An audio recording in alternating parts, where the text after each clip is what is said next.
नमस्ते, मेरो नाम सुनिता दाहाल। आज हामी रिहेबिलिटेसनको बारेमा छोटो कुराकानी गरौँ है। रिहेबिलिटेसन भनेको के हो त?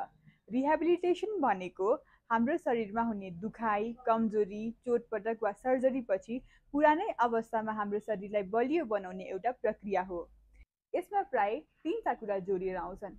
Number 1, mobility exercise. यसले कडा भएको मांसपेशी, हाड जोड्नीहरूलाई चलायमान बनाउँछन्। दोस्रोमा आउँछ स्ट्रेन्थनिङ एक्सर्साइज, जसले कमजोर भएको मांसपेशीहरूलाई बलियो बनाउँछ।